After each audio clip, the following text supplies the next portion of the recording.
You are on to the program where we review major news that made the headlines across southern Nigeria in the past week. My name is Hamzat with me. And I'm Louis. So how's your week been, Hamzat? Man, lovely. It's good to be back in the studio, man. Yeah. Same here. It's good to be here again. So we're here to give our viewers and our teaming audience the latest when it comes to news review because a lot transpired during the week. So please, my teaming audience and viewers out there, stay tuned for our top-notch news review. Welcome back. Now to the major news that made the headlines. Nigerian Supreme Court have upheld the constitutional authority of the President of Nigeria to declare a state of emergency in any state. Also on the news, the Nigerian military aircraft, which was detained in Burkina Faso, which had 2 crew members and 9 Air Force passengers, has been released by the Burkina Faso government. Also, in the week under review, President Bola Tinubu pushes for state police and local government autonomy. Also in the news, the Federal High Court has ordered for the publication of the forensic audit report of the Niger Delta Development Commission, which is the NDDC. Also, in the week under review, Edo State Governor Monday Okpebholo presented 939.85 billion naira appropriation bill for 2026, allocating an unprecedented 614.2 billion naira for the economic sector. Also in the news, on a sad note, the death of former Chief Justice of Nigeria, Justice Mohammed Tanko, was announced. He passed away at the age of 71, appointed Chief Justice of the Federation 2019, a position he held until his resignation in June 2022, citing health reasons. Also, the former Senator Peter Onyeluka Onwuabuchi, who represented Delta North Senatorial District from 2015 to 2023, passed away at the age of 68. Stay tuned for our news. Straight to the news review for today. Hamzat, during the week, the Nigeria Supreme Court upheld the constitutional authority of the President of Nigeria to declare a state of emergency in any state. So, what is your opinion as regard to this matter? Yes. First of all, I would say the Apex Court has spoken, and that is where you needed to take whatever issue that have to do with interpretation of the Constitution to, so that they can further shed more light on it as a judicial apex body. And like I said, they already spoken. Besides, the judgment has further confirmed that Section 305 of the Constitution of the Federal Republic of Nigeria that empowers the President to so declare a state of emergency in any state of Nigeria, that law is active, especially like the case we experienced in Rivers that led to the emergency declaration in March 2018 that lasted for 6 months till September 17, when the president uplifted it and democratic governance was restored. I think the declaration formally, I would say, restore that order that the president said made him declare the state of emergency to restore law and order. And I would say so far so good. The declaration actually restore that order, and the River State is good for it. And don't forget, during the period, the sole administrator in the person of retired Vice Admiral Ibokete Ibas, who is now a ambassadorial designate, head through in that 6 months, he ensured that the assignment that was given to him to restore normalcy within that 6 months, he ensured that he kept to that mandate, which led to the restoration of democratic governance, like I earlier highlighted, for Sim, the earlier suspended governor, Sim Milaye Fubara, who is now back at the helms of affairs as the executive governor of Rivers State. And let's not forget, during the declaration, I remember the hue and cry lambasting the federal government, President Bola Tinubu, for declaring a state of emergency, for suspending democratic institution. Elected officials as the governor, the deputy, and the entire House of Assembly. But today, that same president that Nigerians are criticized for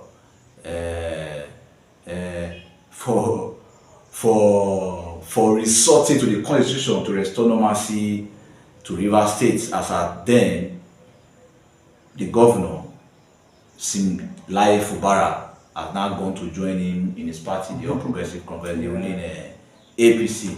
So what does that mean?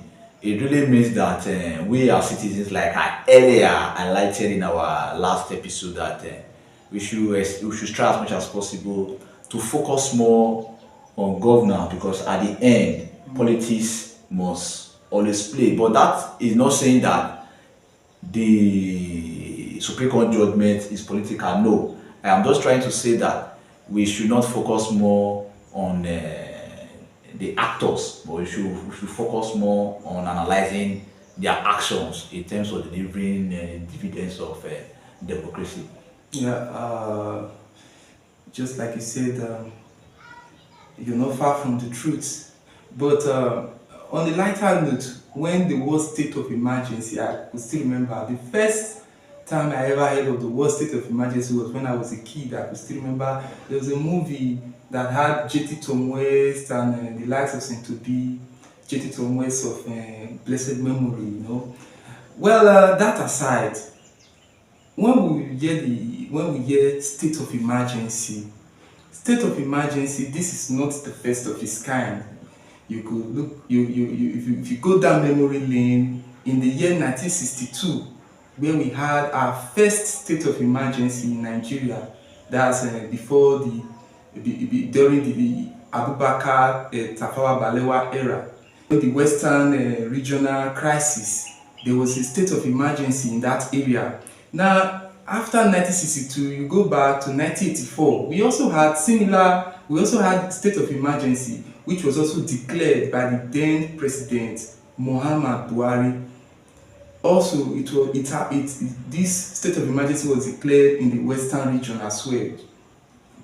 It was based on political crisis as at that time. So, apart from then, we also had in 2004 to be precise, we had a state of emergency in the democracy era under President Olusegun Obasanjo, where Joshua Dariye in Plateau State was suspended. That was for 6 months due to ethno-religious crisis. And after 2004, we also had in 2006, we also had in Ekiti State, due to the impeachment of Ayo Fayose, which was declared. So that aside, going to 2013, we also had state of emergency under the President Goodluck Jonathan era, which involved Borno, Adamawa, and Yobe State. Yeah. And during this time, the 3 governors were not suspended. I believe this was what the PDP governors during this time were trying to were pointing at when they took this case to court. Yes, they took the case to court recently, saying President Tinubu had no right to have removed Siminalayi Fubara from office, because they were trying to cite the case of President Goodluck Jonathan. But in this case, you find out that it's a bit different if you look at the complexity involved. Now, we're looking at the judgment. You find out that it was a 6-1 judgment. Now, apart from Justice Obanda Ogbunye, who had a dissenting opinion, because he stressed that not that he's against state of emergency, but his fear was state of emergency, if not well checked, because according to section 305, which gives the right to the president for state of emergency, his fear was that if that section of the constitution, if it's not well checked, it might pose problem at the end of the day. Maybe he fears that successive governments might use that as an opportunity to attack political opponents or rivals, as the case may be. So that was the reason he gave a dissenting opinion, which led to the 6-1 judgment by the justices. Okay, now again, what led to the Supreme Court striking out the case of the PDP governors? According to them, they said the case had no legal standing, and there was no way the PDP governors could point at a constitutional injury. It is important because when you see state of emergency, I wouldn't say it's wrong, or rather it's wrong for a government, or rather a president, to declare state of emergency. It is very important because if you look at the state of Rivers State, it was the state institution was nearly collapsing. You see the assembly members, and in fact, if not that the president was able to check this issue, in fact, we don't know what might have happened today, because what would have resulted in Rivers State, in fact, only God knows what would have happened. And I will really commend the president for swinging into action. If you just recently, even the governor of, like you said, the governor of Rivers State, he thanked the president. He thanked him. He said, if not for the president, he would have lost his position as the governor. Imagine if he was impeached. Now you see, rivals, what would have happened to his followers? So that means the state would have been, in fact, in a state of topsy-turvy. It would have been. Hamzat, also during the week, will I say this should be a good one anyway. It's a good one, no matter how it sounds, but I'll say it's a victory for the Nigerian government. The Nigerian military aircraft and 11 crew members detained by Burkina Faso was released. Yes.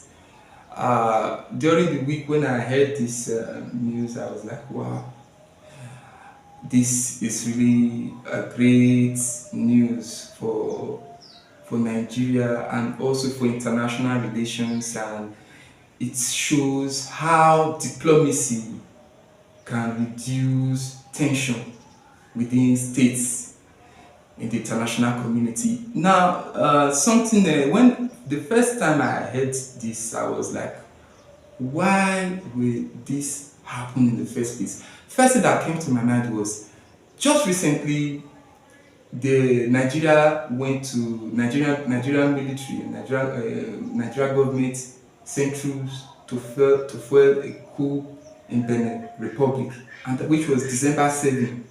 And just the next day, we heard of our aircraft with our Air Force personnel and 2 crew members detained in Burkina Faso. First thing that came to my mind was what really happened.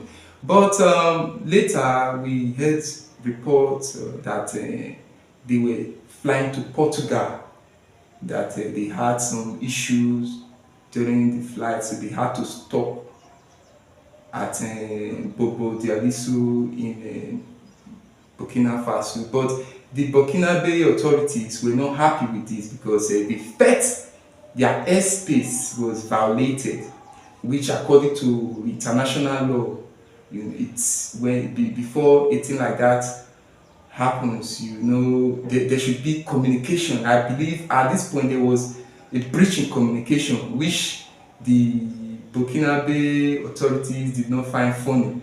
And knowing fully well, as it stands now, we have political alliances, there's shift in political alliances, and now with what just happened in Benin Republic, I believe the Burkinabe authorities should be apprehensive, knowing fully well that a big nation like Nigeria, you understand, is come with their aircraft in their country. So military aircraft. So it warrants every tension, every stunt that they pull.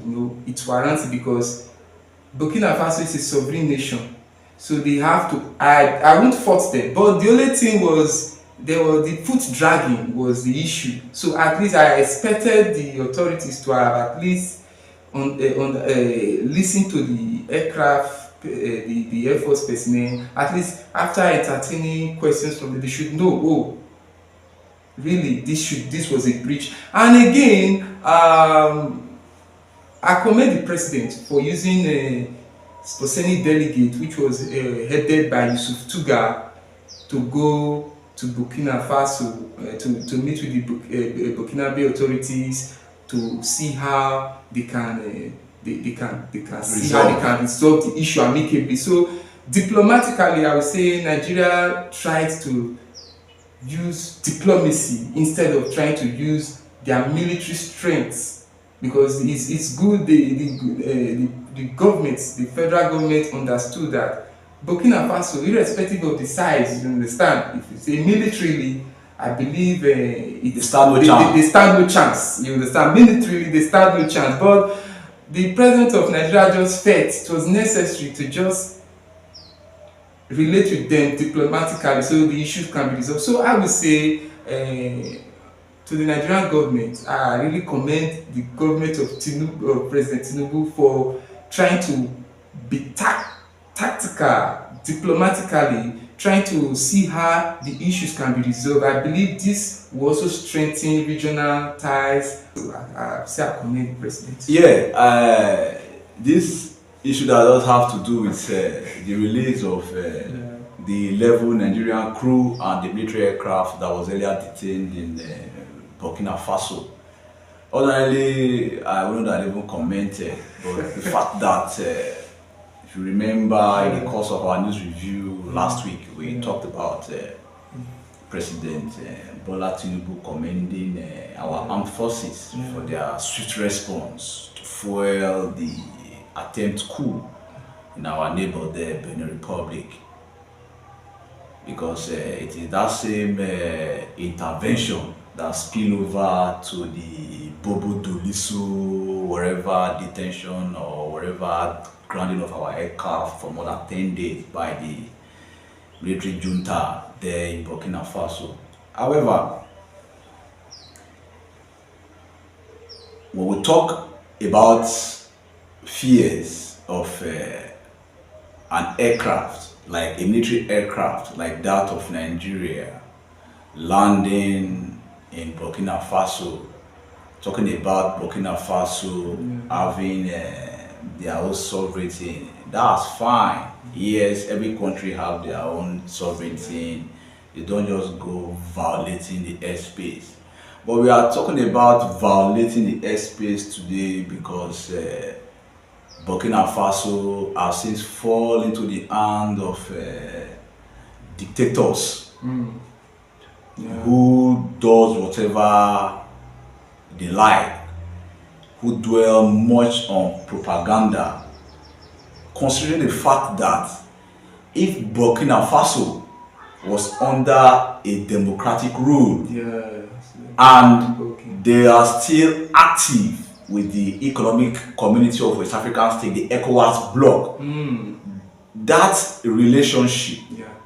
that exists between member nations will not even warrant a member nation aircraft even grounded for more than 48 hours Yeah.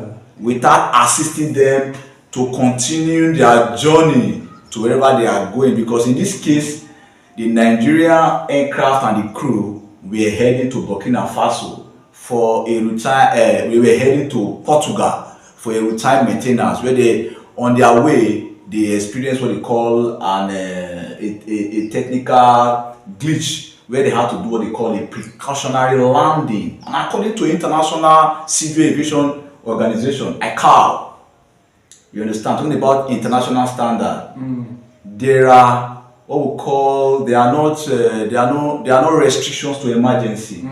There are no restrictions to emergency as long as it has to do with an emergency flight, an emergency issue. An aircraft can land anywhere just for safety purpose.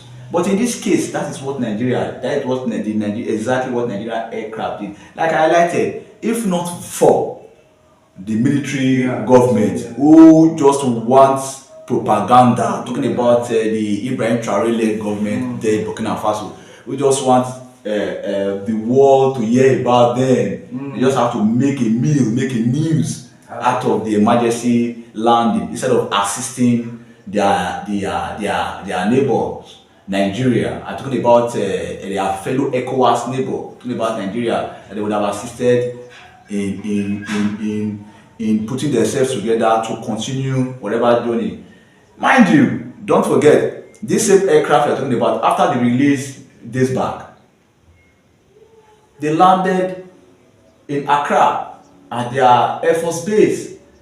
That country is an African country. Are we now saying that Nigeria have to take permission? Even if at all Nigeria take permission before landing there, but it was understood that while they were there, even the Ghanaian authority were in one way or the other rendered assistance to the Nigerian military team before they continue their journey to Portugal. However, I must say here that at the end, diplomacy won, because like you earlier highlighted, Nigeria did the best. They did what was expected of a nation at that magnitude. Don't forget the president directing the Minister of Foreign Affairs, Yusuf Tuga, leading an high-power delegation to go and see Ibrahim Traore, which led to the release of the aircraft and the crew members. I would say it's a good one, and we're happy that the whole issue will be resolved by way of diplomacy, and that's good for Nigeria, Burkina Faso, and Africa as a whole. Okay. Also, in the week under review, President Bola Tinubu, during the APC caucus meeting, called for state police and local government autonomy, pushing the APC governors and other stakeholders that form members of the ruling party to ensure Nigeria achieve state policing, especially states that are ready to police themselves, as well as calling for the full implementation of the local government autonomy, so that governors can as well get down to the grassroots. So what's your take on that, Luis? Well, in fact, that is a great one. I would say it's a win for democracy because, like I always say, though from the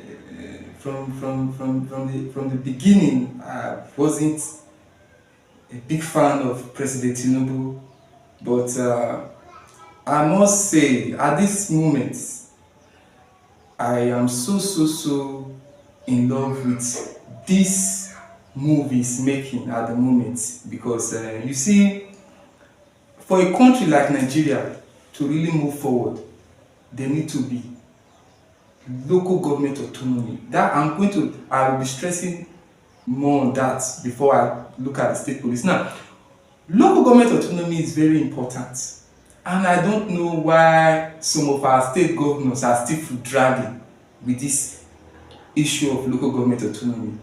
These same state governors who are dragging, they are also the ones clamoring for state police.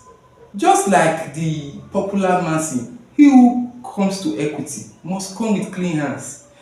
You're clamoring for state police, but yet you are finding it difficult to domesticate the law on local government autonomy. Now, in July 2024, the Supreme Court gave a judgment.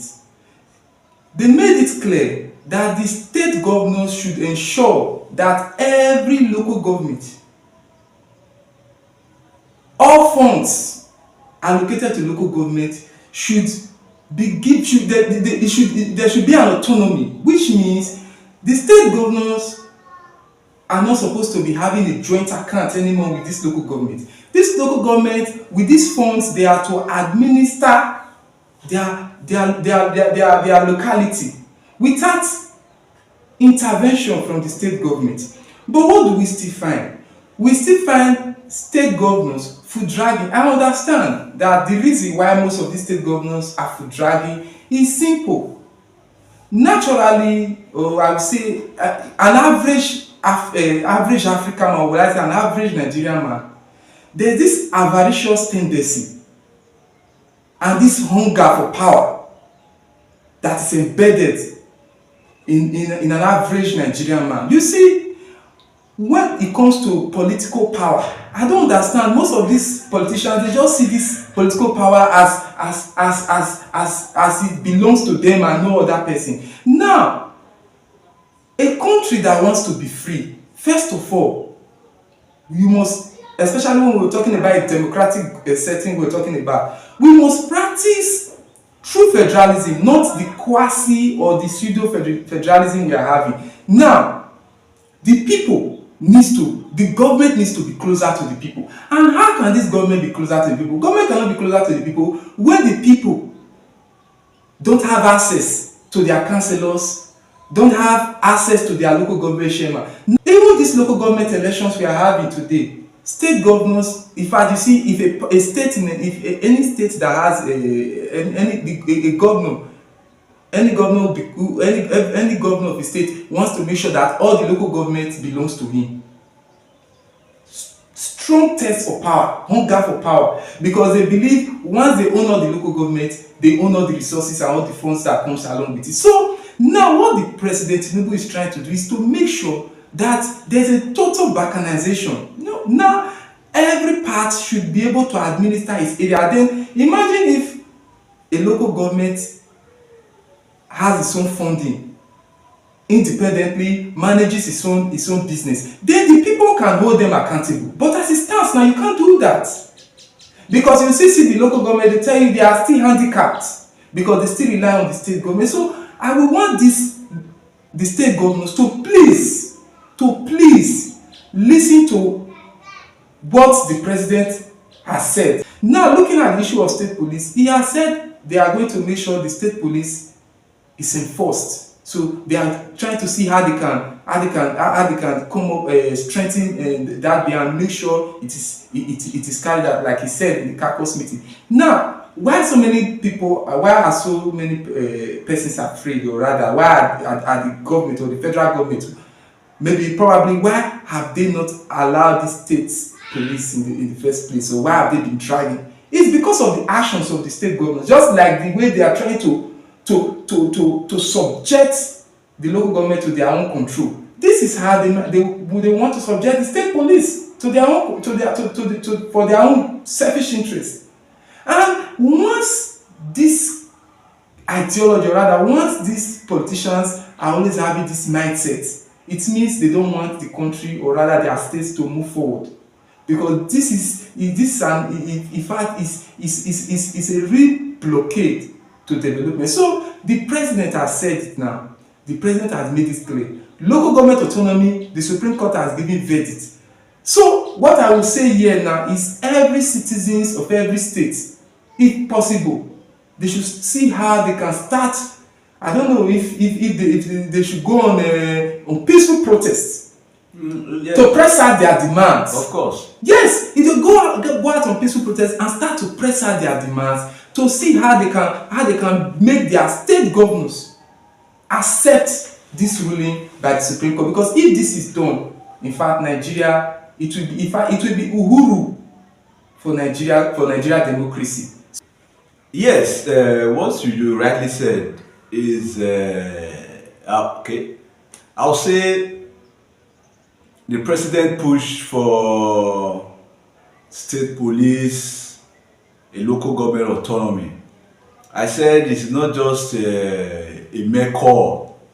I see it as a clarion call, whereby every Nigerian citizens need to take it up. When I mean take it up, civil society organizations and all well-concerned citizens, stakeholders who care about Nigeria's development, who cares about development down at the grassroots, fighting, ready to fight what they call the rural-urban migration.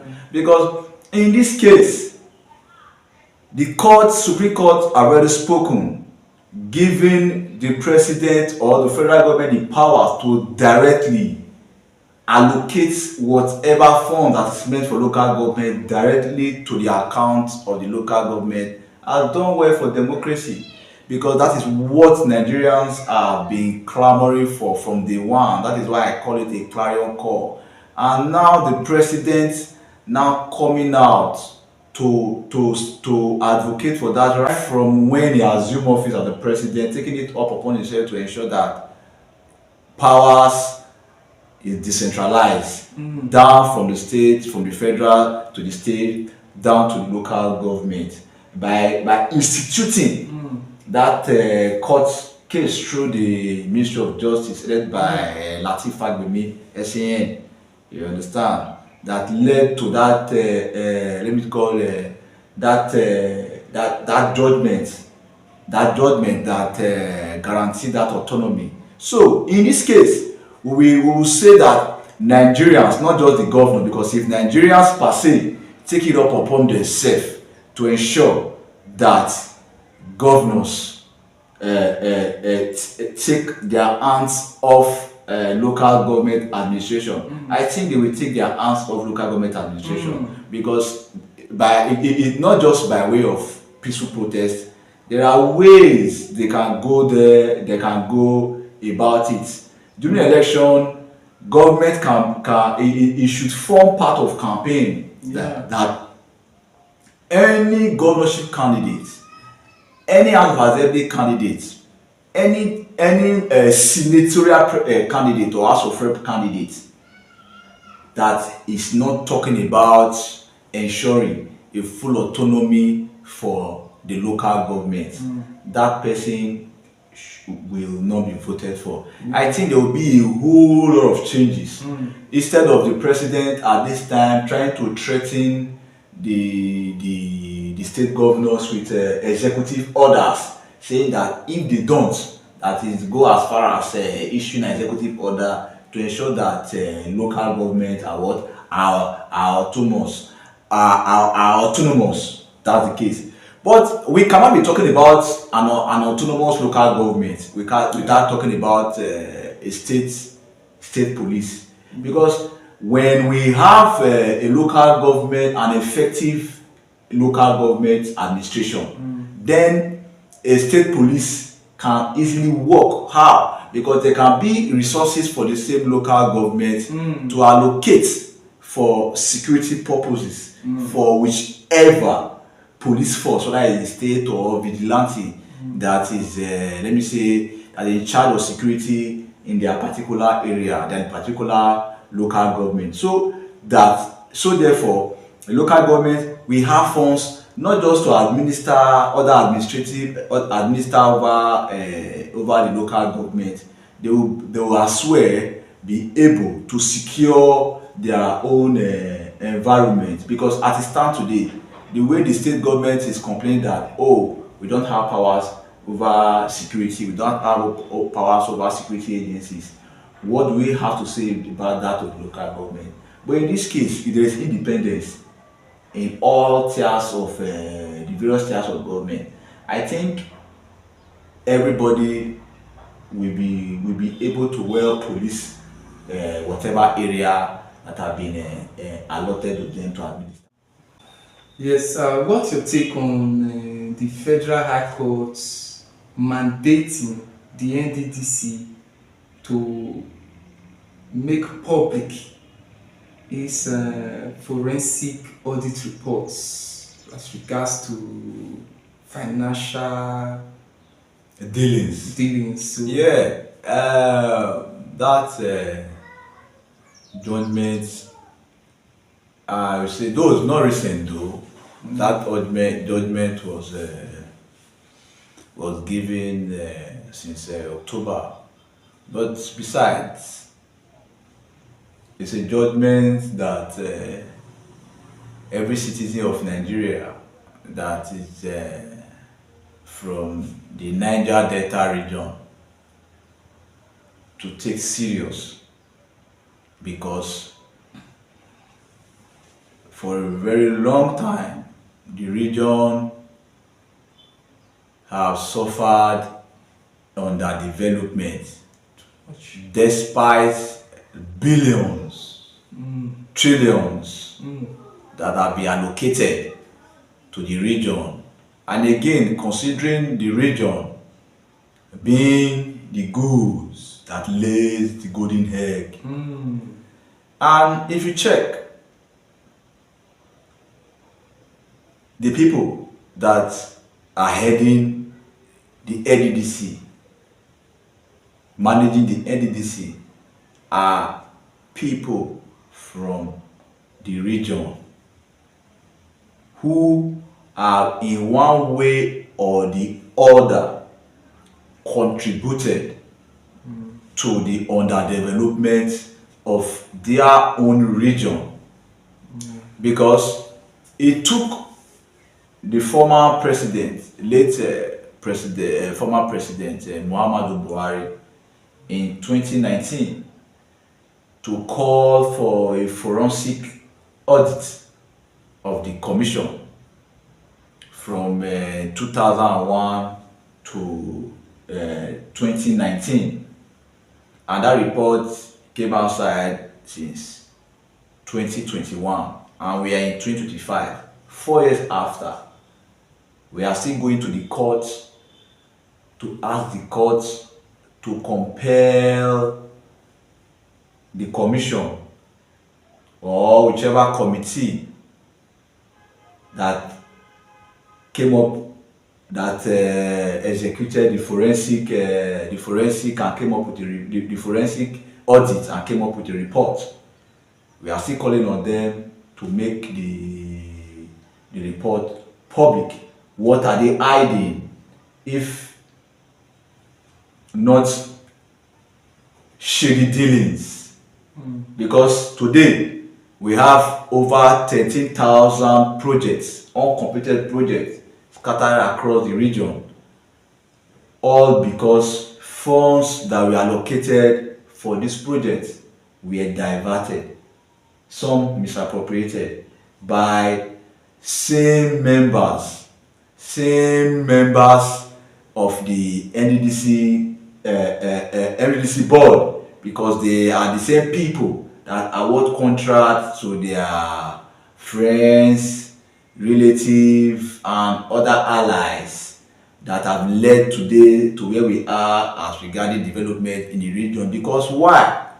If whatever amount was allocated to the NDC from 2021 to 2019, even till this date, were well implemented, were well put into use, I don't think we get to a stage whereby a president that is not even from the region, so to speak, we now call for an audit as to how has money amounting to 6 trillion have been expended in the years under review, talking about 2021, 2001 to 2019. So we don't need to wait for the court to help us. It would have been a case of every citizens of the region taking it up upon themselves, like a way of protest, to ensure that that report is made public, so that they will know those that have contributed to the backwardness of the region. So therefore, I will say it is important that whoever is concerned with the forensic audit should ensure that they abide by the court judgment to make whatever public in the spirit of transparency and accountability. It's really heartbreaking. Just like the book How Africans Are Underdeveloping Africa. Just like you said, where you made mention of people of the Niger Delta region have been the one who have headed these offices. This, I don't know, this should have been an opportunity for them to have at least developed their region. But I could still remember years back when I traveled to Port Harcourt and Masoma. I could remember, though the things have changed now. When I saw the state of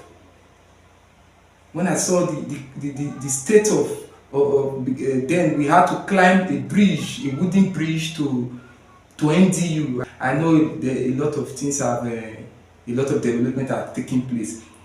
First thing that struck my mind was, this is Bayelsa State, and all, in fact, one of the major oil producing, and I'm walking on a wooden bridge. I was like, where is our oil money going to? What's going on here? Then I asked myself, I always sit down and ask myself, when I saw the report, it said over 6.2 trillion. If you go to the contract that was executed, most of these contracts not completed. They said administrative expenses. What are they spending this money for? Now, do you know 6.2 trillion naira were spent? We give thousands of, in fact, we give thousands of roads, not just the kind of, well-built roads, hospitals, children with food, even in schools,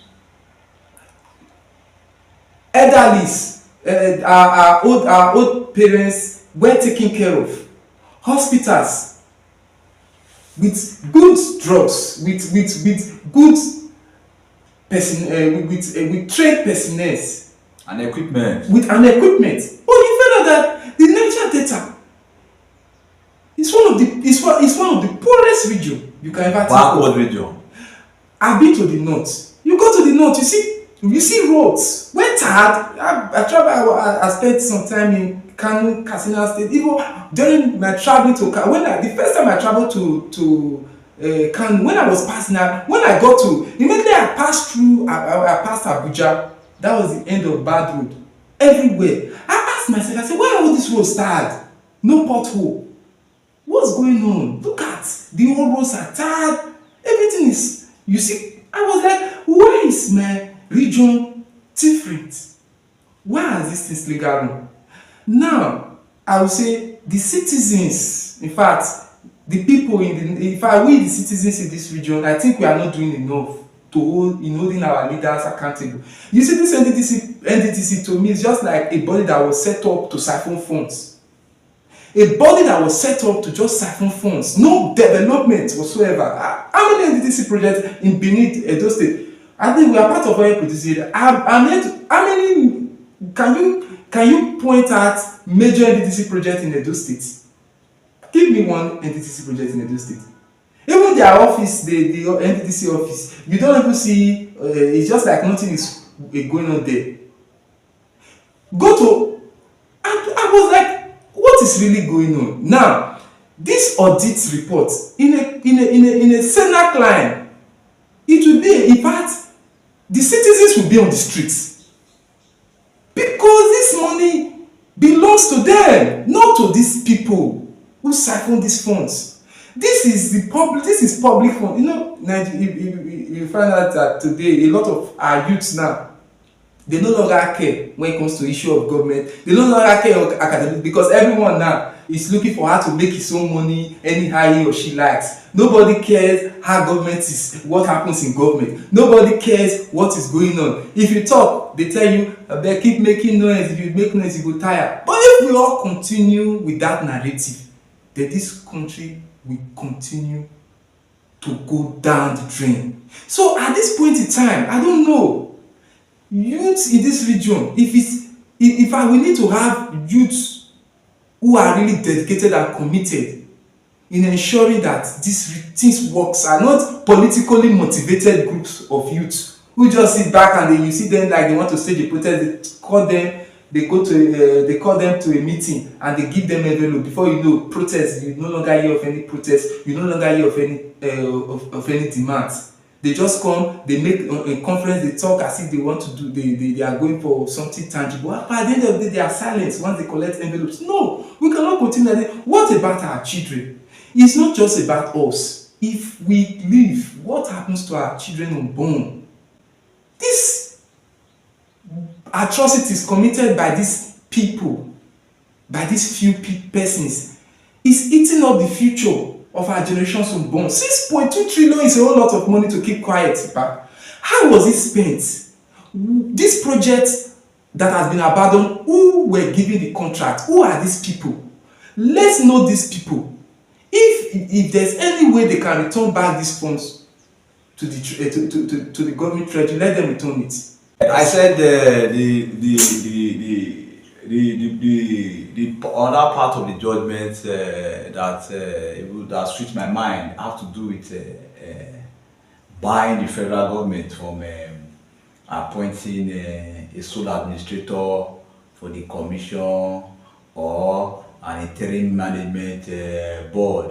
I believe that again we further check this mismanagement of the resources that are accrued to the committee. Governor Monday Okpebholo presented 939.85 billion naira as appropriation bill for 2026, allocated 614.2 billion naira for economic sector. Louis, what does that portend for development in the state? Well, that budget, like the figures speaks volume.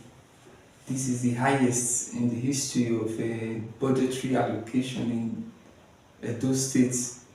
And if you look at what that budget is looking at, it looks more on infrastructure and agriculture.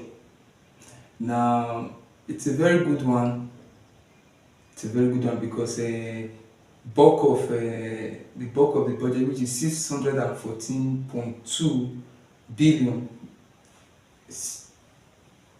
will be channeled to infrastructure and agriculture. That's a very good one, and others will be going to education and other areas. So I'm not really thrilled about figures, I'm not thrilled about numbers.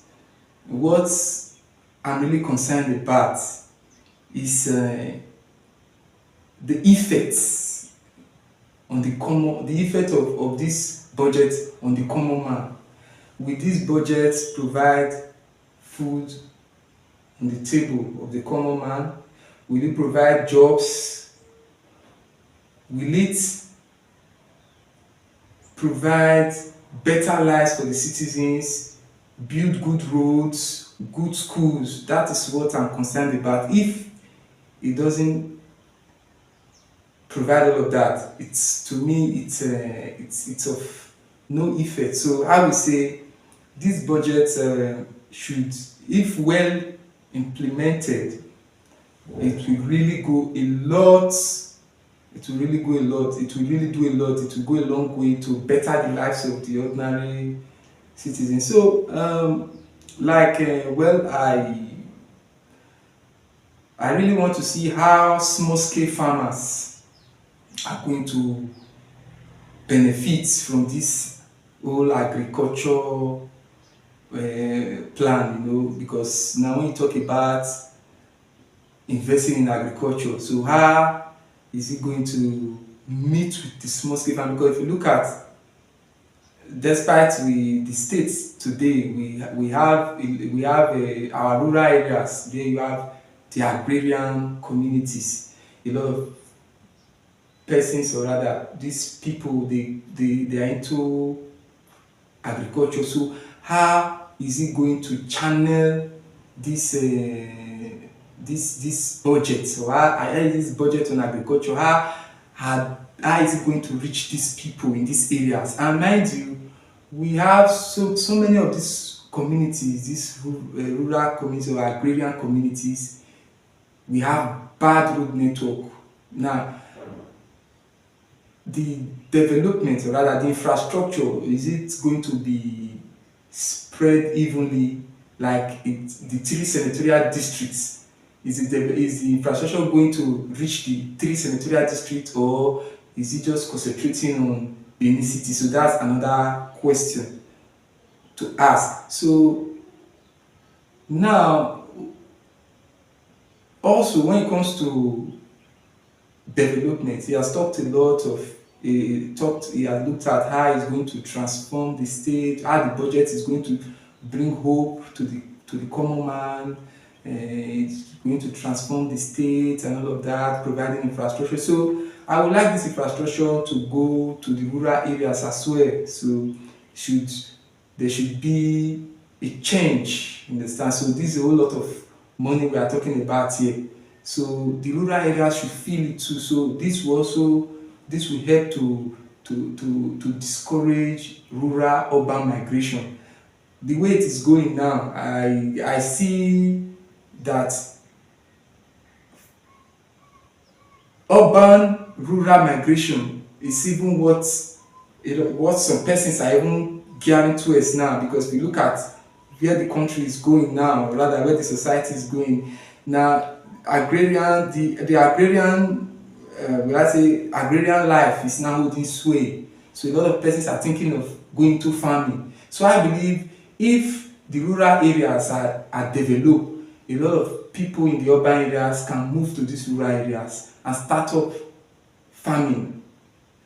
With that, they can even start living in these areas, because so many persons, so many of our rural areas, they don't have electricity, they don't have water. So if there is development in this area, I believe some persons who are living in these urban areas can even migrate to these areas, start up farming, and also start living there. So these rural areas should have hospitals, should better healthcare, better schools in these rural areas, and things that will encourage this migration from the urban to the rural areas. So, and apart from that,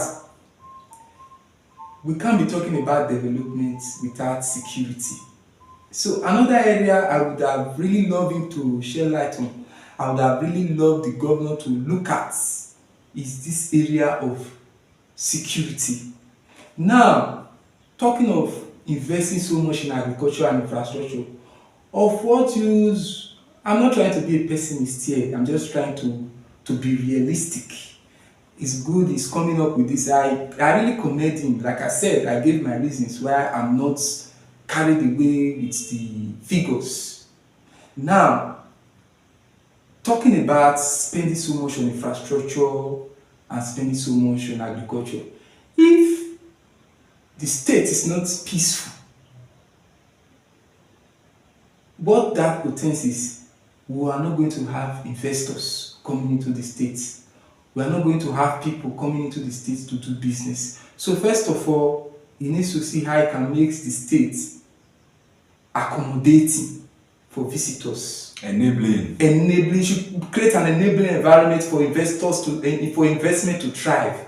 And these rural areas, now when you talk about putting a lot of money in agriculture, meaning you are looking at the rural society, the rural areas. Now, you know a lot of, if you go to so many of our rural settlements, our rural areas, many people cannot go to their farms.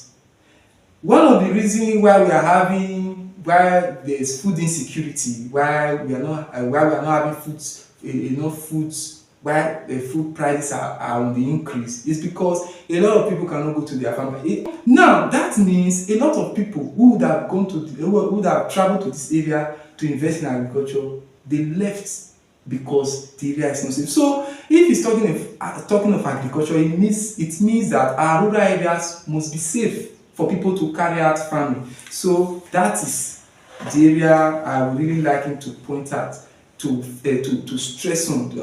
I would like him to look at security. Yeah, very important. Very important, because without security, the 614.2 billion naira that has been allocated for the economic sector, I don't think we have a meaningful result.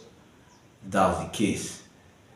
Going forward, talking about the budgetary allocation for the economic sector in Edo State, I would say is a welcome one, because it shows that this government really prioritizes what they call infrastructural development vis-a-vis agriculture and other areas that falls under the economic sector, all to fast track development across the length and breadth of the state.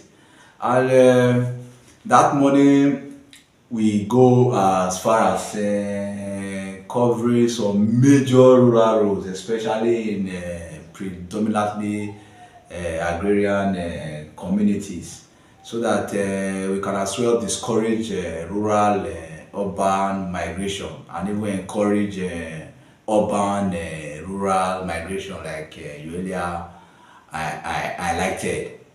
However, not just a figure or whatever, or what the figure will achieve, because remember, the governor made mention of the ongoing flyover works at Adesuwa and the one at Ipobai, and other ongoing infrastructural, ongoing road rehabilitation and reconstruction or construction or whatever, and plans for new ones to commence, so that Edo State we have a good motorable road network, unlike we've experienced in recent times, where everywhere you go to, you see people clamor, complaining about potholes, bad roads across Benin City and everywhere.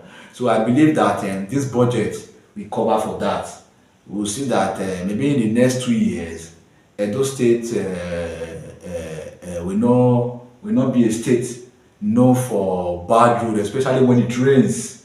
And again, that budget still covers for other infrastructural work that include erosion control. So I believe the governor means business this time, and in implementing this, we will call on Edo people, not just leaving the amount for whichever contractor have been contracted to execute whatever project that the money have been earmarked for. But I believe that such projects, such fund need to be tracked, need to be followed to the latter to ensure that every penny that has been earmarked for a particular project is executed, Yeah. so that the taxpayers will have value for their money. So at this time, we'll say it's a good one for the governor to have prioritized this area of development at this time of the state where we've clamored for development. So in a nutshell, I'm saying that that budgetary allocation actually will do a whole lot good if properly implemented to the latter. But mind us, just let's remember that that budget of 939.85 billion naira is just an appropriation. So we still the House of Assembly still need time to debate over the bill if they are to reduce or they are to add to it. You understand? But in the long run, we'll say the allocation for the economic sector is a welcome one. And that on a sad note, we lost during the week. We lost a legal luminary, the person of Justice Mohammed Tanko, former Chief Justice of the Federation. And the sad one. Remember last week we talked about the passing away of the deputy governor of Bayelsa State, late Lawrence Rujakbo. And again this week we are again talking about another personality, the person of the legal luminary, the former Chief Justice of the Federation, Tanko Mohammed, who died at the age of 71. If you remember, he was appointed the Chief Justice of the Federation far back in 2019 by the administration of the late Muhammadu Buhari. He held that position until the June of 2022 when he resigned, citing health grounds. So we are using this medium to say our condolence to the family and the people of Bauchi State. God grant them the fortitude to bear the loss. Also, still on a sad note, in the week under review, the former Senator Peter Onyeluka Nwamboshi, who represented Delta North Senatorial District from 2015 to 2023, was pronounced dead. Well, my condolences to these